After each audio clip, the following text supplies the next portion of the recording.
In the Middle Eastern desert, three smugglers arrive to search under rocks using big blades. After looking around for a while, a man finally finds a hole in the ground. He calls his friends and together they fill the hole with gas. After a few seconds, one of the men takes a closer look only for a spider to jump out of the hole and bite him. As the man squirms on the ground in pain, more spiders come out and the other smugglers rush to catch them in plastic containers. Since the bitten man won't get better, they decide to kill him for mercy. Sometime later, the spiders are illegally sold around the world as exotic pets. In France, Caleb visits a shop that deals with smuggled goods to buy some jewelry. The clerk takes him to his office and Caleb sees the spider in the plastic box. Thinking it's cool, he decides to buy it. Afterward, Caleb goes home and helps the janitor Zhao take out the trash. A few kids see him and throw some firecrackers at him as a prank before running away. Caleb manages to tackle the last guy and takes the bag with the firecrackers, which he gives to Zhao to get rid of. Then he meets with his friend Mathis, who loves stealing bicycles. Since Caleb is a sneaker dealer, Mathis helps him find potential buyers. When Caleb makes it to his apartment, he finds his sister Manon trying to fix the place and scolds her for not taking good care of their dead mother's things. Then he goes to his room and panics when he notices the lights are off. He immediately turns them on, revealing a big collection of exotic pets that need the warmth of the light to survive. The spider is put in a shoebox while Caleb promises to get a proper glass home for it later. Then Caleb yells at Manon for turning off the lights, since it could kill his pets.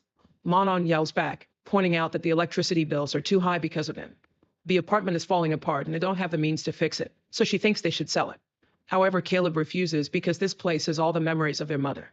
Later that day, Caleb goes to a party and bumps into Tamani, who asks for new sneakers because his current ones are in a bad state.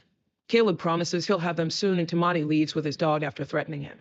Then Caleb checks on Claudia, an old friend of his mom's. He gives her the jewelry he bought earlier as a goodbye gift since she's moving out. It seems the rent costs have gone too high and almost nobody in the building can afford them anymore. The whole gang spends the party smoking and playing video games. In Caleb's room, the spider makes a hole in the box and manages to escape. Some hours later, Caleb comes home and has to turn on the lights again.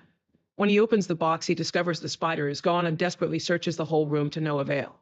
However, he does find a cocoon that he hides in another box before deciding to sleep on the couch. The next morning, Caleb is woken up by Manon and some friends working on fixing the bathroom, so he can't have a shower. Then Caleb takes the new sneakers to Tamani and they're seen by Gilles, who thinks the sneakers are hiding illegal substances and reminds Caleb that he's watching him. Tamani hides in the supply room and tries putting on his new sneakers, but he quickly takes his foot out when something bites him. He looks inside the sneaker and a spider comes out to crawl on his arm, so he pushes it off and smacks it with the sneaker. When he checks the shoe again, dozens of tiny spiders come out and crawl all over Tamani's body, causing him to panic while his dog eats the original spider. In the meantime, Caleb goes back to his room and finds the whole gang staring at his creatures, calling him out for buying illegal animals. Caleb keeps getting calls from Tamani but ignores them because he's arguing with the others to get them out. Once everyone is gone, he closes the door and covers the crack with a towel just in case. Then Caleb tries calling Tamani, but he doesn't pick up because he's currently in great pain. His skin has weird marks and his eyes are crying yellow. When he tries to stand up to reach the phone, he falls and breaks some glasses, so now he's bleeding too. Sometime later, the neighbors are annoyed because Tamani's dog won't stop barking.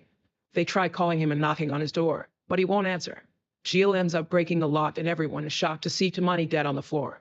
Soon the police arrive, but they refuse to explain how Tamani died, and neighbors get nervous when they see the officers wearing a mask. An argument ensues among them because many people are blaming it on an overdose, so the cops have to calm them down and send them to their apartments. As a safety measure, nobody is allowed to leave the building for now. If anyone has a fever, they have to wait for the doctors to arrive. The neighbors watch the body being taken away before going to their homes.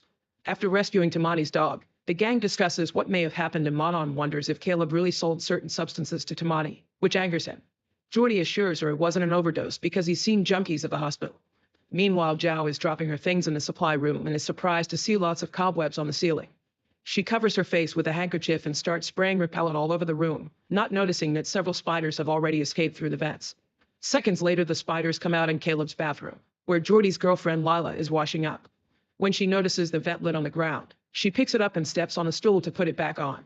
Unfortunately, she slips and falls in the shower. Then she notices a towel moving and looks behind it, but she doesn't find anything. Suddenly, a spider jumps out and a terrified Lila pushes it off before hiding in the shower. She yells for help and Jordy comes over, but he refuses to kill animals and tries to catch the spider with a glass instead. The spider jumps and hides under the sink while the rest of the group arrives to watch. Tired of everyone yelling what he should do, Jordy grabs a mop and uses it to pound the space under the sink, hoping to kill the creature. However, the spider runs up the mop and jumps on the shower, only for Jordy to throw a towel in it to make it fall. Now he can stomp on it to kill it. Afterward, he picks up the towel and everyone's shocked to see dozens of tiny spiders running off. At the same time, regular spiders come out of the shower drain and Lila panics. Jordy immediately drags her out of the bathroom and they close the door, which they seal with as much tape as possible. The group then forces Caleb to talk until he admits he bought an illegal desert spider, but he swears his pet was much smaller. Mathis concludes that the babies are bigger because they must be adapting to their new environment. Caleb grabs the box with the cocoon and when Jordy opens it, he finds even more spiders. Using more tape, Mathis seals the box as well. Meanwhile, Zhao is still cleaning the building and finds a dead spider. At that moment, the cops come back and mention a quarantine, so they seal the front door. Then Zhao continues to look around, finding more cobwebs in the corridors and even a bird trapped in it. She gets a ladder to reach the ceiling and moves a panel to discover the huge spider nested in there. Zhao covers her face and uses the spray again. Then she takes a closer look with a flashlight. Suddenly, a spider jumps on her face and makes her slip off the ladder, so her body now rolls down the stairs.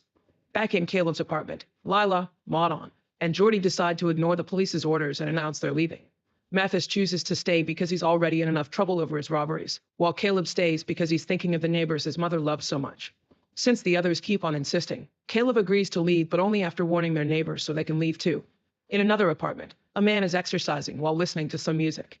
Looking in the mirror reveals a spider behind him. However, when he turns around, the spider is gone. He searches the room until he sees it on another wall and ends up making a big hole when he tries to kick it. The guy looks inside and sees all the cobwebs before the spiders jump on him. He yells to ask for help, but his father is sleeping and doesn't hear him. At the same time, Caleb and Mathis are going door to door to warn the neighbors, but so far nobody wants to leave because they're scared. They knock on the exercising guy's apartment too, but the music covers the screaming. Getting worried, Caleb runs to check on Claudia, who doesn't answer the door. He can hear the TV inside, so he breaks the door open and sees her on the couch. However, when he comes closer, spiders come out of her dead body. Caleb and Mathis panic and run out of the apartment, only to see an old man asking for help. Mathis wants to assist him, but Caleb stops him, pointing out that the man has been bitten. The duo sends the man back into his apartment before running away. In the apartment, Lila goes through several channels but doesn't find a single newscast talking about their situation. Jordy searches the internet and discovers these are spiders of the Sciaridae family, who can grow 10 times in size to fight predators. Manon checks social media and doesn't find any warnings from the authorities either, only tweets from the neighbors complaining about the lockdown. Suddenly they hear some glass breaking in the kitchen and Jordy notices a strange liquid slipping under the door. When he looks inside, he discovers that Tamani's dog is dead and a spider is coming out of its stomach. Things soon get worse all over the building. The father finds his dead son while the man from the corridor keeps trapping spiders with glasses, but soon he dies too. In fact, there are people dying on every floor. Mathis and Caleb go back to their apartment only to bump into their friends at the door, who are desperate to leave and refuse to go back inside. Suddenly Gilles appears behind them and starts attacking them with a baton, bringing down Caleb before turning on Mathis. Manon tries to calm him down, so Gilles yells at them and forces them to enter the apartment to stay there as the police said. As he points out that Jordy and Lila shouldn't be here because they don't live in this building, Gilles forces his way in and asks to see Caleb's room, still thinking he's a dealer of illegal substances. When the others try to stop him, he gets even more suspicious, so an angry Caleb decides to let him pass. Gilles looks around the room and finds the sealed box, which he starts stabbing with his knife. When the hole is big enough, the spiders come out and the group immediately runs out of the apartment, locking it to leave Gilles to die. Afterward, they take the stairs, finding cobwebs in every corner as they go down. Eventually, they reach a corridor blocked by the web and the biggest spiders they've seen so far. Suddenly, the lights go out, but they return a second later. It turns out these corridors have time-sensitive bulbs. Determined to reach the garage, the group goes down to the next floor only to find even more cobwebs and spiders. Since they don't have other options, everyone puts on their hoods and starts making their way down the corridor while Manon stays back to control the lights, which appear to keep the spiders at bay. It takes them longer than usual, but they make it safely to the other side. Now it's Manon's turn to cross, but when she's about to reach the end, the lights go out and she gets stuck on some cobweb. She takes out her lighter and notices a spider coming closer, but burning it would alert the others, so she runs quickly to reunite with the others. When the group tries to leave, the police hold the door closed and ignore their pleas for help. The guys use all their strength to open the door at least a little bit, only for the cops to use that space to shoot gas at them. The group wants to continue pulling, but the cops open fire at the door to keep them away. They have no choice but to run through the creepy corridor again until they're back on the stairs. Thanks to the gas, the spiders don't jump on them, but Jordy is missing. A desperate Caleb enters the corridor again and is devastated to find Jordy on the floor covered in cobwebs and spiders. Jordy tells him to leave and at first Caleb refuses, but now the spiders are coming for him, so he has to run back to the others. While Lila freaks out over losing her boyfriend, Mathis notices a weird liquid and looks up to discover a horrifying sight: a bunch of bodies caught on the cobwebs on the walls and ceiling. There's also a giant spider coming out of the web, so Mathis alerts his friends and the group runs upstairs after closing the door, leaving Jordy to die alone too. They make it to an empty room and Lila keeps trying to run back to her boyfriend to the point she fights Caleb. Thankfully, Manon manages to grab her and keep her inside while they hear Jordy's dying screams. There's a bag on the floor and Mathis finds the kids' firecrackers inside, so he lights one up to have light. The others are crying for Jordy, so Mathis asks them to put themselves together since they still need to escape. He believes that by using the fireworks they can fight the spiders and make it all the way to the roof to ask for help. First, Mathis throws a firecracker in the corridor, and the explosion makes all the spiders on the ceiling freeze. Then the group starts moving carefully down the corridor, using a firecracker as a shield.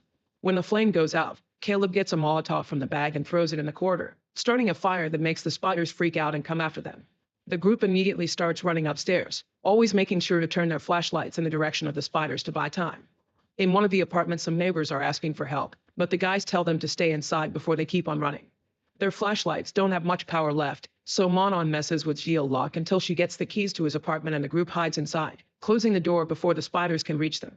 Caleb has a breakdown, feeling guilty for starting a spider invasion. He tells Lila about his complicated history with Jordy, explaining they used to be childhood friends that grew apart. Suddenly a light appears at the window and a bunch of police officers come in. They refuse to listen to Caleb's pleas to help the other neighbors and a cop hits him to shut him up, so Caleb tries to fight back. The officer easily tackles him to the floor and Manon tries to help her brother, only to be pushed away as well. Mathis tackles another cop and soon both groups are fighting each other while rolling on the floor. An officer throws pepper spray at Mathis then starts choking him, so Caleb grabs a fallen gun and shoots the cop to save his friend. The girls are thrown into a corner and hit with gas while two officers have to team up to finally overpower Caleb. The whole group is tied up and taken to the garage, where the cops have been hiding all alone to deal with the spiders. While a special team is picking up the creatures' bodies, the lead officer tries to explain that the group almost ruined their operation. He claims everything they've done so far is protocol to help them and that many officers died too, but Caleb thinks they didn't do enough and just keeps yelling at him. Suddenly Mathis starts coughing, revealing he's been bitten. He doesn't have much time left, so he wants to go out as a hero. Mathis goes to the generator and turns it off, causing the lights to go out. Then he runs to tackle the cop at the door, throwing him back to open it. Soon hundreds of spiders come out and the cops open fire as they spread through the garage. As the spiders begin killing the cops, Caleb and the girls use the chance to run away. Lila and Caleb manage to hide behind a car and notice they've lost Manon. Using a lighter, Lila releases Caleb from his bindings before they watch another man getting killed by the creatures. Caleb tells Lila to hide inside a car while he looks for his sister. He runs through the chaos and manages to reunite with Manon, only to get shot in the leg in the process. Manon grabs a fire extinguisher and breaks a van's window so they can open it and hide inside. She patches up Caleb's wound and apologizes for her attitude, admitting she misses their mom too. Caleb gives her their mother's bracelet, telling her to keep it. Soon spiders appear on the windows, but before they can enter the van, Lila activates the lights of a car to scare them away. Then the siblings run out of the van, dodging cops and spiders until they make it to the vehicle with Lila. She starts driving through the garage, hitting several cars, bikes, and even cops on her way out. It takes her a few turns, but eventually she finds the exit, only to see a huge spider blocking the way. Caleb volunteers to come out and stares at the creature, who runs away after Lila turns off the car lights. Now Caleb can open the front door and the group finally escapes. Sometime later, the barrier that has been put around the building is covered with pictures of all the people the spiders killed. Flowers, messages, and souvenirs have been left in their memory. The building is blown up, so the survivors lose their homes. In the forest, Caleb buries a box with a childhood picture of him and Jordy. There's a spider crawling on his shoulder, so he grabs it and releases it in the woods. Make sure to subscribe and turn on notifications so you can watch more videos like this. Thanks for watching.